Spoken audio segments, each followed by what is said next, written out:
All right. Yes, you know what time it is. We're back on the Cajun Libertarian Live. I'm your host, the Cajun Libertarian. And so thank y'all very much for coming right back again. I know we have a very busy schedule, but every time we are together, it's an amazing experience. Every guest is absolutely outstanding. Tonight is absolutely the same. And so let's get into knock out these announcements that everybody hates, right? Or at least I do. So we got to do them. And we'll be quick about it. Let me throw that there. That's how you can support the show. We'll get into a couple of more details. Anyway, also very important, if you have not joined the Libertarian Party Seafood Caucus, you need to go over to Facebook and do that right now. That is 1 week old, and we have over 600 members already. And so ask me about the details later. I'm not going to go into all that right now. But it is not just for fun, but it is a lot of fun. And we need that. Our mental health needs fun. We need to have a good time together. And so, PayPal, Cajun Libertarian, update. You can now donate to the show and to the Liberty Movement on the Clubhouse situation. It's like Stripe or something like that. I'm sure one of y'all will correct me in the comments. No big deal. You can do that there. Last week was a big deal when we started this first little segment. I had not gotten many donations, and I've got some really good friends that stay on me about this because it needs to happen. And so that's how we introduced this little segment. So let me give you the for those of you that weren't here last week, in July 9th through 11th, we have the Tunica event here in Mississippi for my state Libertarian Party. Spike and Tosh will be here. A lot of people will be here. I needed to hit a $400 mark to get to the event. And the first night I announced it, it was like $130. So we're like less than $300 away from the goal. And I don't know, over a month away. So pretty sure we're going to hit that goal. That's awesome. One more announcement. After the show, I'll be right in Clubhouse for the after party. Come and see us. It's going to be awesome. And then, of course, Sunday, I'll be solo with you. So tonight, I'm very excited to have the Washington State Libertarian Party chair on, Miss Anna Johnson. So with that being said, let's bring her on. Miss Anna. Hello. Thanks for having me. Oh, absolutely. How are you? I'm doing awesome. I work remotely, so I'm out on the peninsula of Washington with my sister's family, looking at the Olympic Mountains.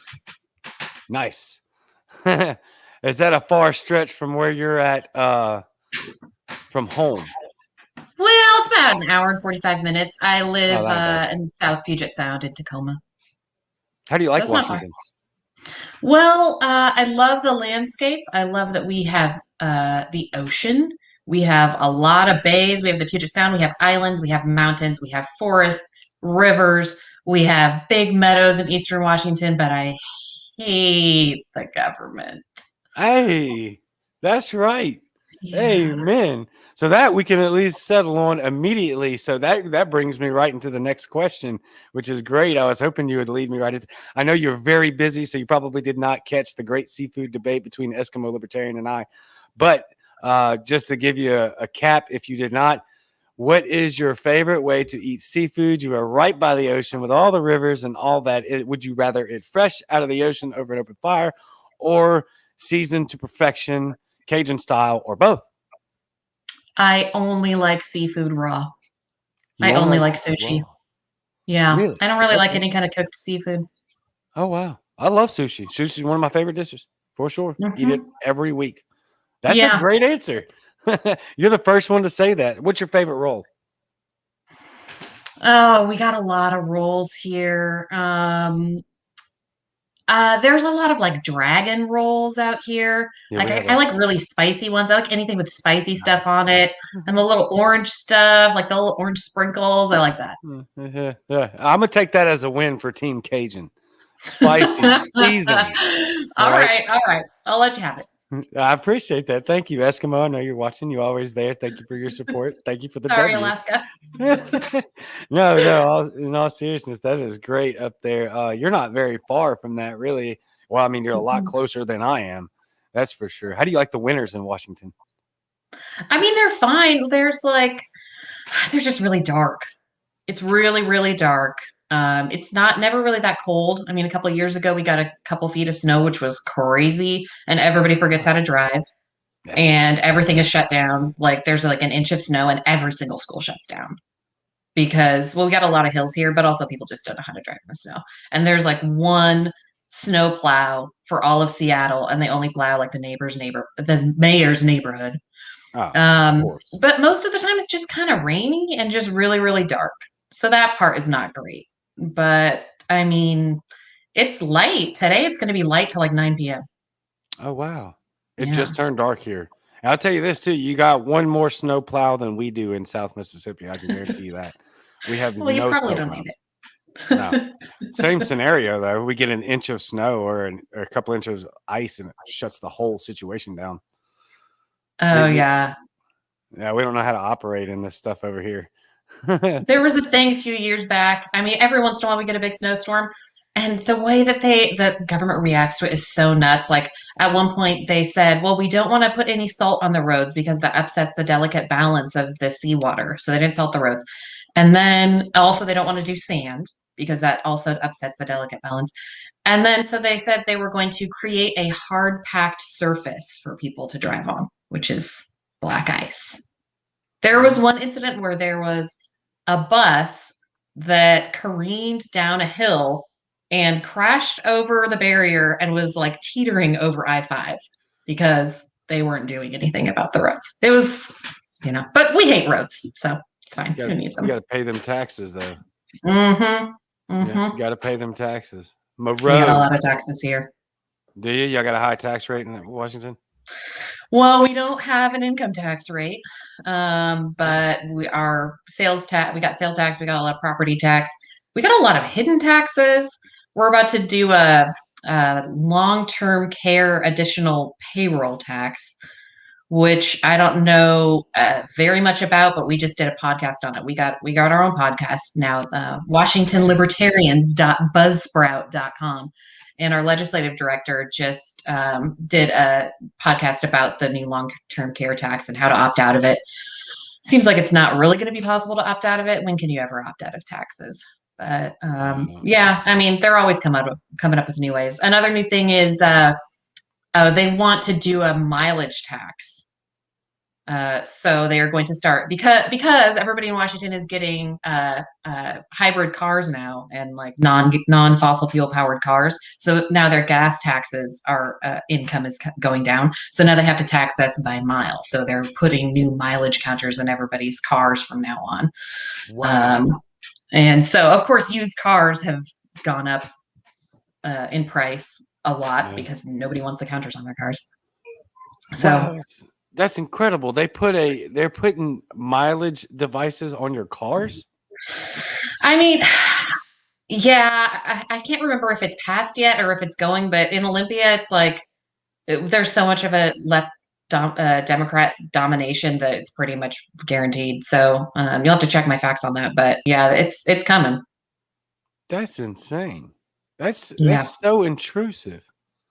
Yeah, and it's terrible for rural people, like I work remotely. I'm a white collar worker and I could drive like less than 5 miles a week if I wanted to. But think about people who are farmers. Think about people who live an hour from the nearest Walmart or wherever. It's like totally a regressive tax. That's crazy. I've never heard of that. Robin says fuel tax. Right there, Oh, Robin. hey, Robin. Yeah. Thank you for listening on YouTube. She also says Deception Pass is the most beautiful place on earth. It has It is. It's gorgeous. My grandparents used to live up there. There's some really beautiful places up in the San Juans, and for as many people as live up here, there's a lot of untouched wilderness. I was just camping with my family off the grid a few days ago. It's beautiful. I highly recommend it, but also the government sucks, like I said. Yeah, terrible. So what made you decide to, other than the obvious, the government sucks, what made you decide to get into politics and then just go all the way to the state chair of Washington? Oh man, I got voluntold pretty much. I've been what you might call liberty curious for a long time. I was a neocon for years. I come from a real conservative family, but I worked in Seattle around a lot of more liberal people. So I had like two parts of my life.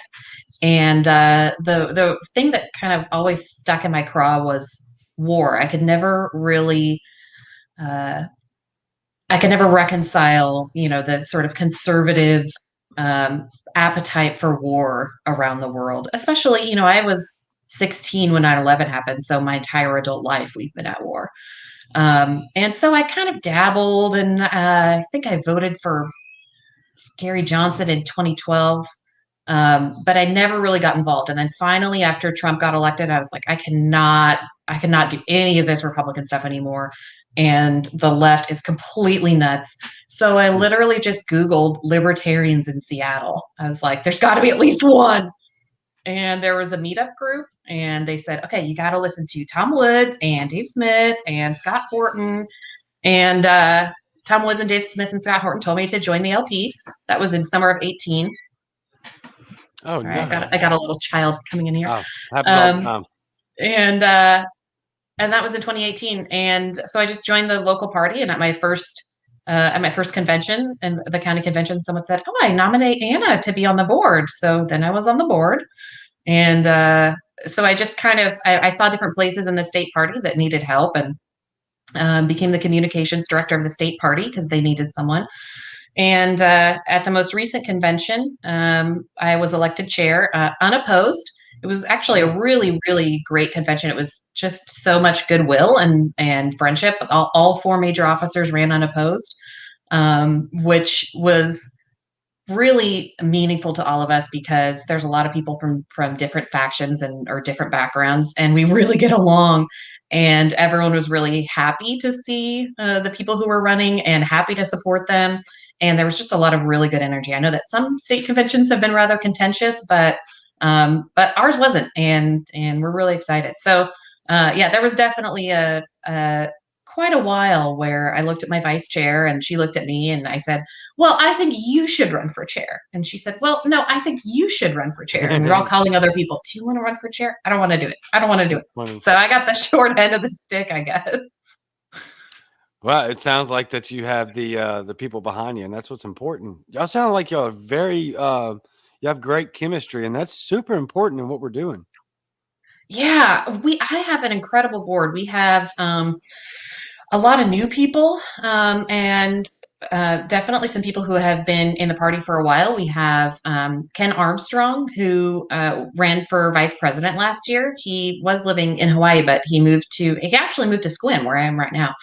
Um, and he has been in the party for a really long time. And we're happy to have him on our candidates team to do some mentoring and coaching. We have people from, the Puget Sound area. We have people from the eastern part of the state, which is really good because we changed our regional rep system. We had different representatives from regions, and that was how we covered all the different needs of different counties. But we changed it this time to be a fully at-large system. So we had to make sure that we have people in different areas to make sure that the Eastern Washington is represented, because of course most of the population and most of the party membership is on the west side. We have people who are interested. We're still forming everything, so this is definitely a year of putting together structures for making sure that we have these teams. Because a year ago when I joined, we didn't have hardly any teams or committees. And so we have a new legislative director and team. We have a new technology director. We have, a new political director who's building a team. We have people who are forming an affiliate support team. We have, what else do we have? A new events director. We have a communication strategy, trying to tie all of these things together. So right now is a lot of planning and just making sure people are in the right roles and making sure that people have people on their teams. Because sometimes what happens is, you're so desperate to get someone in a position that you appoint people to all these things, and then they burn out because they don't have anybody on their team. Yeah. No, that absolutely. Well, I had Larry Sharp on last week, and he alluded to that. We didn't allude to it; he said it, but he was talking about people running. But it's the same concept. He said, "I would rather have 100 of the right libertarians running for office than 1,000 just spread out everywhere doing jobs they aren't supposed to. And I think that's super important. But it does sound like you guys are in your like logistical and infrastructure Mhm. building phases. So I mean, that's really cool that you're gonna kind of kick this thing off from the ground up, right? Yeah, I mean, it's kind of hard too because when you're in the logistical phase, it's not like there's a lot of measurable goals always. You can't after a year of that, you can see, you can feel that things are getting easier for us and we're able to accomplish more things in more areas, but it's not always like we moved from 100 to 3,000 or whatever it is. Right. Sometimes the work and the goal is a little bit less visible. But as a person who likes processes, it's meaningful to me. But you do have to remember not to get stuck in just the strategizing and just creating processes forever because you eventually have to do something with those. Yeah.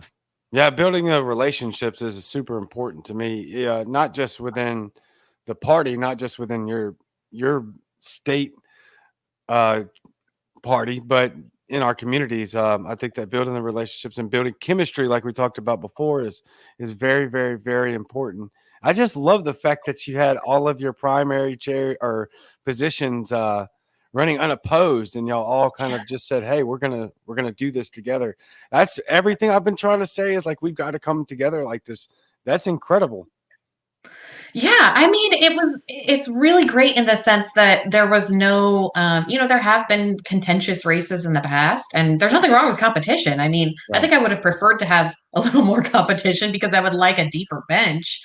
But it was so great in the sense that, there was no reason for, antagonism against each other. And, everyone was just really excited to work together. So for where we are as a party, it was a really wonderful thing to happen. But next year, I would like to see more than one candidate for roles because I would like to see more people wanting to be involved. That's right. Um, but it is a big job. And that's why you need to have a lot of people around you. And I could not have asked for a better team. I mean, we have a Discord. We started the Discord a few months ago. Actually, the county party started it, and then the chair of King County is my tech director. And so the chair of King County relinquished control of the Discord to the tech director of the state party, which is himself. Um, but Discord is where we're getting all of our collaboration done. And it's crazy. People filter into these rooms and people are coming up with all of these connections and ideas and brainstorming that I never could have like started on my own. I never could have thought of these things and found these people to come up with these things. But they're just coming in and all of this energy is swelling up. And it's just so far beyond like the people who are leading it or whatever. Like there's Mhm. just energy and there's people coming in and they're doing things. So what we have to do is just facilitate and make sure, okay, this is the priority for the party, but when it comes to filling in that stuff, like go for it, and finding the balance between not micromanaging people but also giving them enough direction so that they feel like, okay, I'm going somewhere, and this is going to work for the party, and people appreciate what I'm doing. So that's Yeah. that's a delicate line to walk, I guess. No, yeah, yes, yes, it is. A lot of times trying to get libertarians moving in the same direction on the same page is like I'm gonna steal a quote from my friend Phil, like herding feral cats in a thunderstorm, and so it can be tough. Yeah, I've heard feral cats, I've heard butterflies. Uh, it's a little bit wild sometimes, but gosh, there's just so much liberty movement right now. It There really feels is. like something is happening. I mean, there's tons of Ron Paul, people who have been not in the party for a long time coming back. There's tons of people who came in through George Jorgensen, and there's people who are staying. I mean, there's always, election year people who come and go, but our membership has continued to rise since the election, which I don't think usually happens. I feel like everybody floods in like October or November, and then usually with Libertarian Party membership, it kind of goes down. But ours hasn't gone down yet, and I think that that's the same for a lot of other states. But gosh, it really does feel like something really important is happening. Yeah, I totally feel that. I feel every second of that. I feel every heartbeat of what you just said right there. No question. We do have a momentum. I say it all the time. We have the momentum. We have the people. We have the tools. We have the talent. We need to just keep our foot on the gas, really. And Yeah. I do think you have a special and unique. I just found this out today, talking with Jack Casey and David Fight, that you have a very unique situation in Washington where, and you already said something about it, where the King County Libertarians are. That's like a huge deal. That one county up there. Am I wrong? Oh yeah, it's a really big county. And actually the King County Party only started, I think, 4 years ago. And they comprise probably half of the state party or close to half. So, despite the fact that Seattle is just like that, my dad calls it San Francisco North. I mean, he just thinks it's like this godless heathen place. And it's definitely very left wing. I mean, we have an actual socialist on the city council in Seattle. But my my theory is that they're like really more like extremely statist, especially Democrat, like authoritarian, like left wing places end up with a lot of libertarians. And that seems to be the case with King County. Like there are people who, for whatever reason, I mean, I lived in Seattle and then I moved. I still live, nearby, but I'm not in Seattle. Like they're still in the county. Um, and they are a really loud voice for things that are not being said.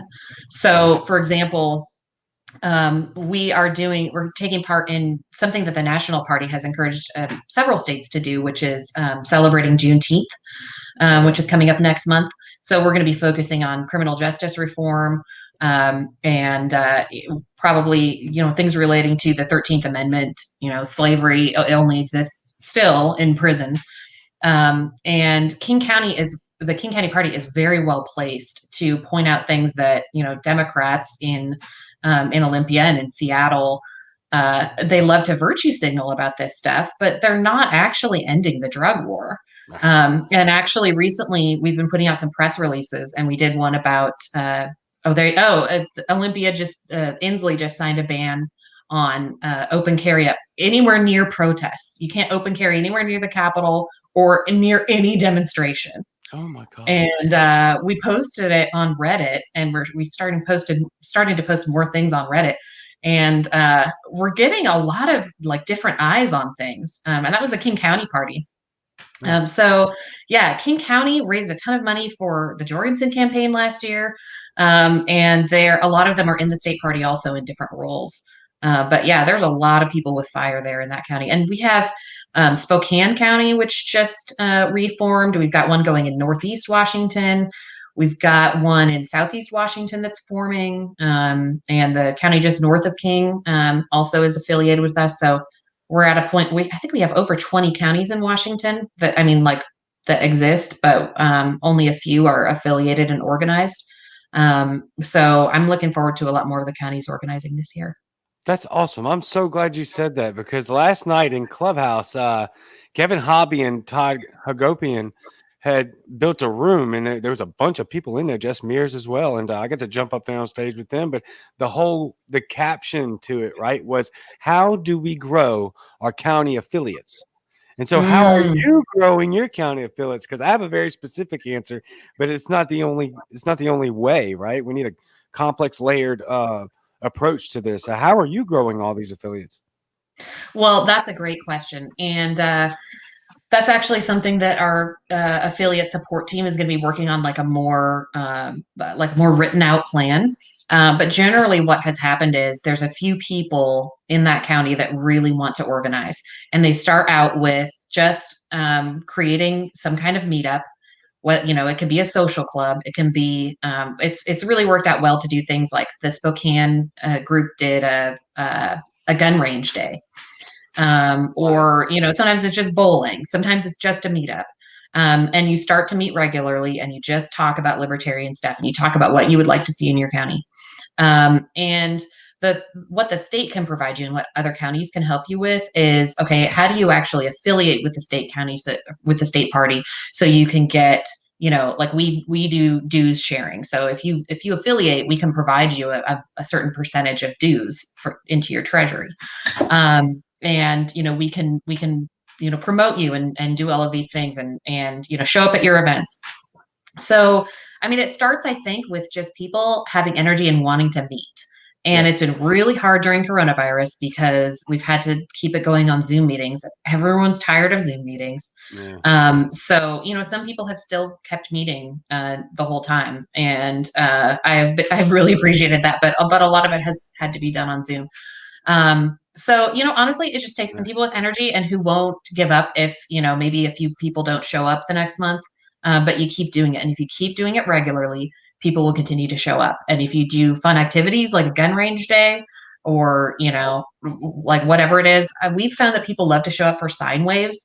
So if we have, an issue that we want to go wave signs about, people show up to that, and it's like low, what do you call it? Like a low barrier to entry. You don't have to worry that someone's going to volunteer you to do something, and like, you're going to have to, at the end of this meeting, you're going to have to be treasurer of a party. Like maybe you just want to show up for a sine wave. When I first started showing up, I literally just went to campaign events and lurked and ate the food. And Right. then a few months later, I was on the King County board. And then a year later, I'm chair of the party. Right. So, that won't necessarily happen to you. Right. But Right. so that was kind of a long winded answer. But what's Wow. your answer? Oh, my answer is a little bit more driven towards recruitment. Actually, my answer to growing the affiliates and just growing the party is really what we're talking about. Is being in our communities and meeting people where they're at. Right. Something that we had happen is. Give you a great example. Somebody showed up in one of the rooms and he was like, "Hey, look, I'm just now talking about this libertarian thing. I'm a hard right guy. I'm a big Trumper. I just don't know how to look at this. I'm interested, but," and then everybody's jumping in, interjecting libertarianism, right? And Mhm. as soon as I got a moment, I kind of put everything to a halt and I said, "Let me ask you this: what is it about libertarianism that turns you off?" And he gave us two very specific examples. And I was able to meet him right there and say, "Look, that's a misconception by MSM. And here's how I can prove it to you. I have the receipts to show you." And I just met him on those two topics, and that was it.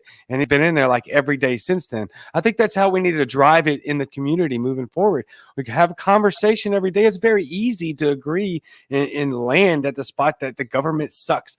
There should be an easy segue into about just about every conversation to where you can say, "That's their fault. Let me show you why. And look, here's a meeting. You can show up and we can talk about it even further with other people that agree with you just the way you are." But I think as long as we're the ones speaking first, that's where we're falling apart. I believe let's give them a voice. Everybody wants to be heard. So when you're in your one-on-one individual interactions with, especially with new people or with family or friends, like ask them what makes you tick, what drives your passion, what do you think about this or that and this, and tell me what you think is wrong, and then I'm going to give you a libertarian solution after you know that I care. People aren't going to care to hear what you have to say if you don't care what they have to say, and then you just invite them to the affiliate parties and stuff like that. It's very simple. Oh yeah. Oh yeah. What you're talking about is kind of like another facet of some of the things that we're doing. So we have someone on our board who's really interested in what we are calling informally the Love Committee, which is basically like a kind of a membership welcome committee. People who are dedicated to, welcoming with open arms the newbies, the liberty curious, answering their questions, talking to them about what libertarianism is and what brought them into the party, and just kind of giving them a soft landing place Yes. in between when there might be events. Because there might be people coming in where there might not be an event in that area, but we still want them to be able to have an introduction to the party that doesn't feel scary, like they have to do something or they have to sign up for membership right away. So yeah, I think those things work together. Like the specific, how do you help a county organize into a functioning party is a little different than, how do you just bring people into the energy? And you Yeah. need both for sure. Right. Yeah, yeah, and I've actually said that exact phrase that you just used, that it's a multifaceted Mhm. approach. We need all of the positive things that bring us return, and bring people to the liberty movement, because I think we can touch people, um, and we can reach them every day, and we can grow our parties and we can grow our state affiliate or our county affiliate, sorry, and the state party, and then get people talking to you right in Washington. I mean, I just think it's awesome. I see exactly what you're saying everywhere. I do want to ask you about your podcast, though. I did not know that y'all were on a podcast, and if you could please give me the address that you said earlier, and I'll put it up on the screen for you. Yeah, it is WashingtonLibertarians.buzzsprout.com. And this is a project of a member of our board and the technology director, who are also the chair and the vice chair of the King County Party. And they have been interviewing, libertarians throughout our state, our legislative director, people from Eastern Washington. I was on there last week. And it's really exciting. We're reaching people through a lot of different channels. I mentioned Reddit. We got some savage people on Twitter and Instagram. And I love getting people in places where they're doing things that they really like and that they're skilled at. And that also further, the priorities and the strategy of the party. So it's great. And they're going to be on. I think they might be live tonight, or they're posting tonight at 8. So you all should go there after this, but after Spike. So are you a host or you're just a regular guest? They just started a couple months ago. So I've just been on there once, but there's all different libertarians on there. They actually interviewed not someone who works for Strong Towns. Do you know what Strong Towns is? I don't. Oh, it's awesome. It is a nonprofit that's dedicated to explaining how like regulations and bad government policies have actually hurt like the natural growth of community life. So like how city planning and central planning has made streets that are actually unsafe and not conducive to like a thriving community.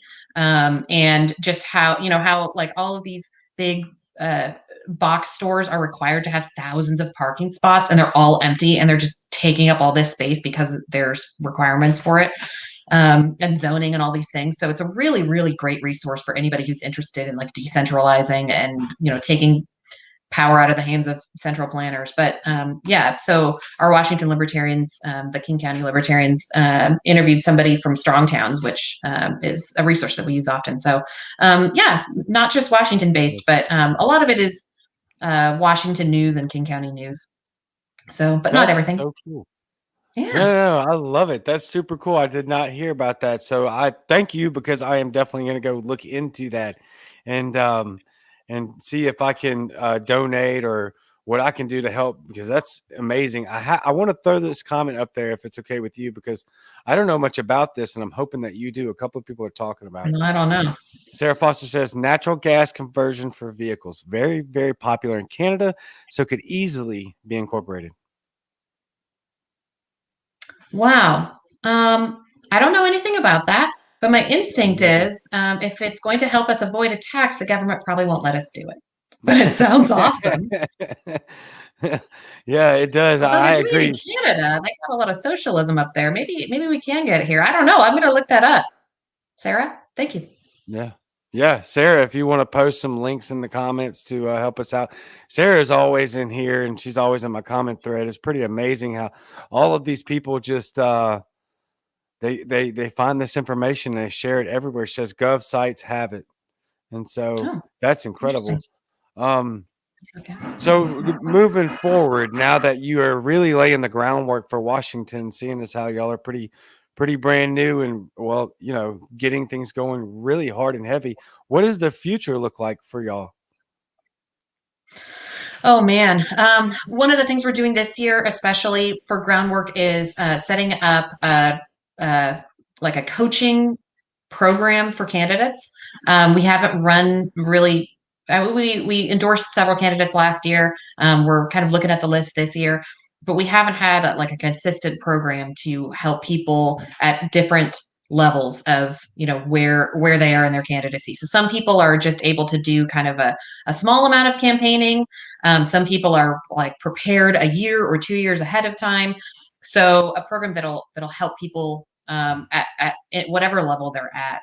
I would love to be running a lot of candidates, especially for nonpartisan positions. We have already have some elected libertarians that are elected to, nonpartisan city council positions. I would love to have lots more libertarians at every level. And the thing is, when you get that, it's small. Like if you're on the soil conservation board or you're on the school district or whatever it is small. It's not like a huge statewide thing. Sometimes the statewide campaigns attract a lot of attention, but you get experience in those small uh, in the smaller positions that you can then use to ratchet up to higher positions. And sometimes you're able to make really significant improvements to the lives of people, even on, boards and committees and councils that are not very visible. Right. Um, I would love to see us getting a lot more media. We got some last year with the Spike campaign, and we got some with a couple of our press releases. I would love um, to really focus on that and get a lot more attention from the media. And I I want to see people. I really want to see people out there um, protesting. I want people to be communicating and networking with other organizations, at least on single issues. There's a lot of organizations here that do things that we can coincide on. Even, if we don't agree on everything, that's fine, but we can still have a joint event for prison reform, or, like Absolutely. there's really cool stuff that the ACLU is doing here. Like, Of I don't agree course. with them on everything, and sometimes they do really stupid stuff, but sometimes they do really great stuff for civil liberties. So I would love to see us networking with a lot more organizations and and communities and community leaders. So yeah, it's it's sometimes hard to think about because there has been a lot of turnover. There often is in parties, and so it's I want to set goals that are inspiring, but also I don't want to set them so high that we burn ourselves out. So, I'm looking forward to the next year. My term is 2 years. And I really want to deepen the bench of people who want to run for the board and want to run for, chair next time and want to be part of our volunteer team. So for me, it's very much about getting the right people in the right places. And I don't know. There's a lot. There's a Yeah. lot. Did I answer your Yeah. question? Oh yeah, yeah. No, I know. I mean, that's kind of a loaded question, like what's in the Yeah. future. There's a Yeah. lot in the future, especially with you just taking over and y'all growing so fast. I mean, I love to hear it because I'll be honest with you, and a lot of people heard me say this. I say it all the time.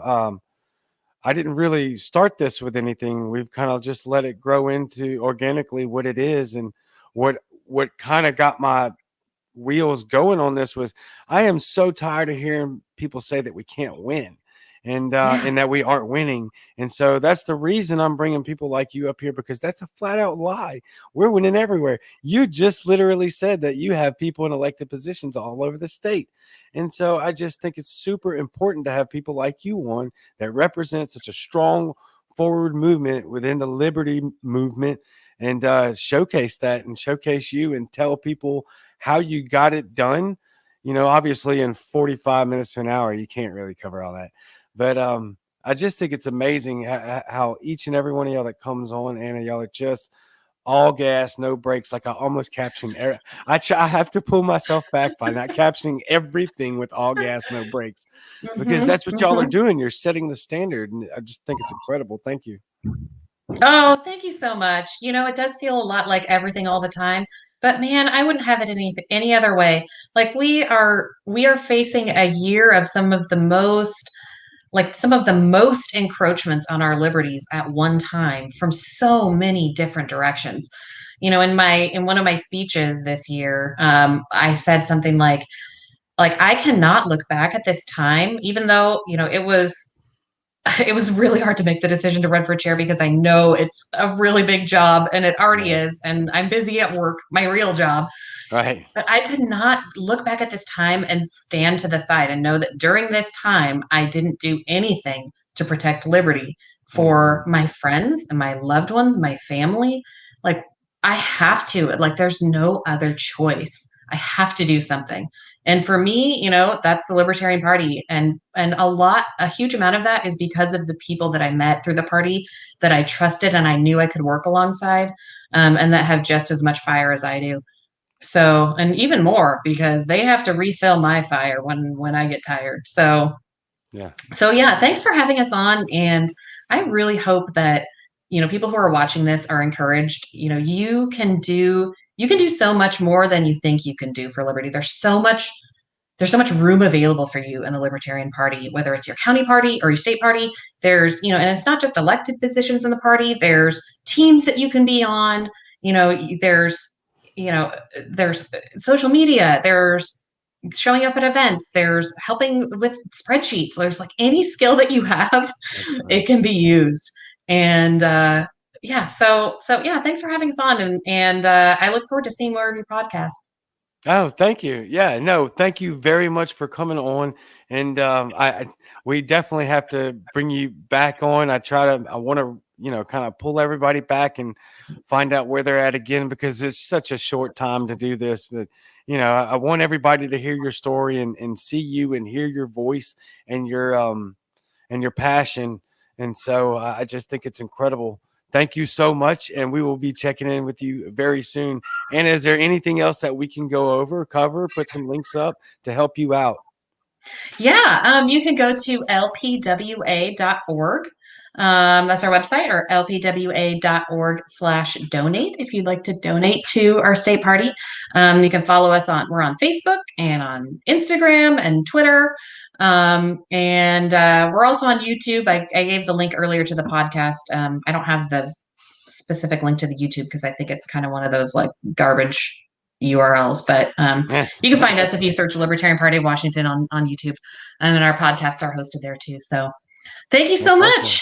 Yes, thank you so much. Have an awesome time tonight. Hopefully, I can get you in the clubhouse real soon. All right, we'll see. We'll We'll see. see. Thank you, Anna. Bye. Bye. Awesome, awesome time. Again, that is so incredible. Thank you, Anna Johnson. Thank you, Washington. When I put the promo out, I was pretty surprised. I thought I had a good feeling of where a lot of the audience and just, my people is what I like to say because I don't like all the other goofy words like fans and stuff like that. I just don't attach to that very well. But I noticed when I put this promo out, like there's a lot of y'all in Washington. I've got a lot of people in Washington. And so put your foot to the gas. Anna Johnson's very easily reachable. Get in touch with her, get in touch with the team. We got big players in Washington, and we just need to keep going. I don't see that being a problem. y'all are going to be y'all going to be throwing gas on the fire, and that's pretty evident. And so, just an awesome time. Again, thank you, Anna. Thank you, Washington. Y'all reach out to me if there's anything else I can do for y'all, and we'll have Anna back on real quick very soon. We'll have several people from Washington coming on. So that's pretty incredible. One more time, just to recap, you can donate to the show to help keep the Liberty movement going forward. There's my PayPal. You can donate on the Clubhouse Stripe thing. That's as best as I can do with that right now. Sorry. Y'all know I ain't very good at this. I'm trying. I am trying. And so, but it is important. I'm about $300 shy of what I need to get to the event in Tunica, July 9th through 11th. So if you are anywhere close to that, Tunica, by the way, is right like on the border of Mississippi, Tennessee. I mean, there's a lot of people that can get to that event. You don't have to be from Mississippi. There will be a lot of people there. It's going to be a really big party. It's going to be a lot of fun. Absolutely great speakers. And so I'm going to take this down. Don't forget to join the Libertarian Party Seafood Caucus. 600 going strong in a week. No, I'm not gonna say that. Click that. That's gonna be bait. Sorry, I totally did that to you. You're gonna wait for that next information. I will see y'all Sunday night. I love y'all very much. Same Cajun time, same Cajun channel. I am out. Talk to you in Clubhouse right after.